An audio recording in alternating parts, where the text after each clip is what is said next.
Bom, como a gente já mostrou aqui, a safra de milho foi recorde na última colheita. As lavouras do estado produziram mais de 10 milhões de toneladas do grão.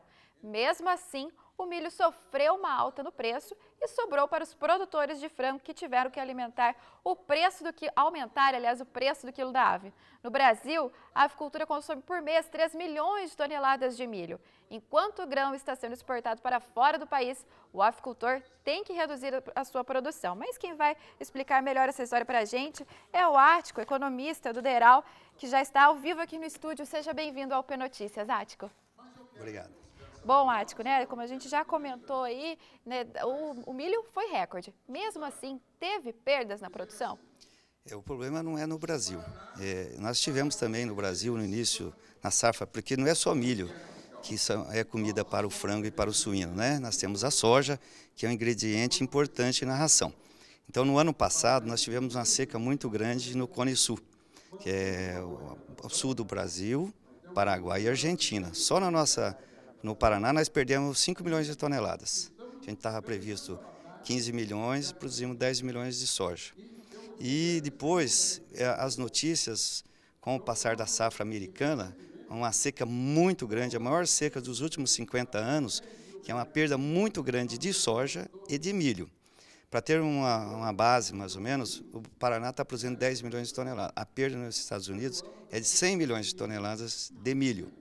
Então, isso fez com que os estoques mundiais, tanto de soja e de milho, caíssem muito. E o Brasil, que não é um exportador de milho, começou a exportar, né? E a soja também, o preço da soja, para ter uma noção, era R$40 o ano passado nessa época. Depois foi esse mesmo preço até o final do ano. Com a nossa seca, ele passou para em torno de R$55 a saca. E hoje nós já estamos em R$75, um aumento de 85%. E o milho... Mais até que o milho, né? Muito mais do que o milho, nessa época do ano passado, estava em torno de R$20, 20, 21. Porque o ano passado nós tivemos uma perda, não esse ano, mas o ano passado tivemos uma perda com a geada, né? Então o preço que era de 15 passou para R$21, 20 e tal, e esse preço se manteve até o final do ano. E depois também aumentou um pouquinho, mas foi ficando nessa base. Quando nessa safra agora, quando os Estados Unidos perdeu, os preços passaram para 26, ou seja, um aumento de apenas 30%. Então, na realidade, não é tanto o preço do milho aqui, mas é a falta do produto no mundo. Agora sim, para os produtores de frango, né, no caso, eles na verdade estão sendo tão prejudicados assim por terem que aumentar o preço da produção?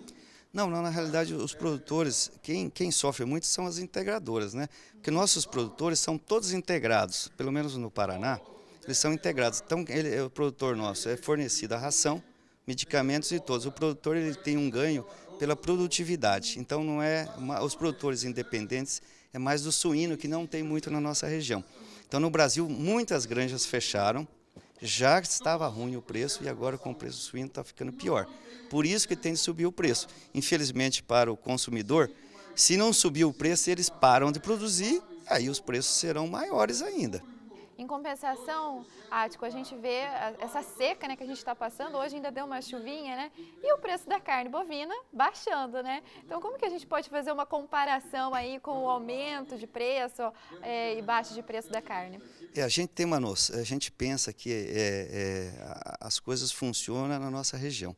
E hoje os preços são muito assim, a nível de globalizados, né? Na casa do boi, que não é tão assim em termos de mundiais, né? Não é uma commodity, mas em termos de Brasil. Então o Paraná já não é um grande produtor de boi, né? Então as maiores produções são no Mato Grosso do Sul, Mato Grosso, Goiás, Pará. Nós temos município lá no Pará que a produção é maior do que toda a Merrios. Tá? Então, na realidade, apesar da seca, houve uma chuva boa esses dias atrás, né, nos meses anteriores. Então, ainda tinha pasto. Só no final de uns 15 dias para cá que começou a afetar as pastagens. Então, não houve um reflexo ainda na carne de boi. Mas, com certeza, não por causa da seca, mas em função do que o preço do suíno e do frango subiram, há uma maior demanda por carne que vai fazer com que os preços do boi suba também. Ou seja, daqui a pouquinho o consumidor vai ter uma surpresa no mercado. Eu não sei se os preços vão subir tanto, mas vai subir, porque o preço do frango está subindo e vai continuar subindo, frango e suíno, E isso vai afetar a relação, porque tudo é o seguinte, ninguém come, a quantidade que se come é uma. Se você deixa de comer menos frango, você vai comer mais outra carne. Então, isso é oferta e demanda, daí os preços sobem. Tá certo, Ático. Muito obrigada pelas suas explicações aqui no P Notícias. De nada, estou à disposição.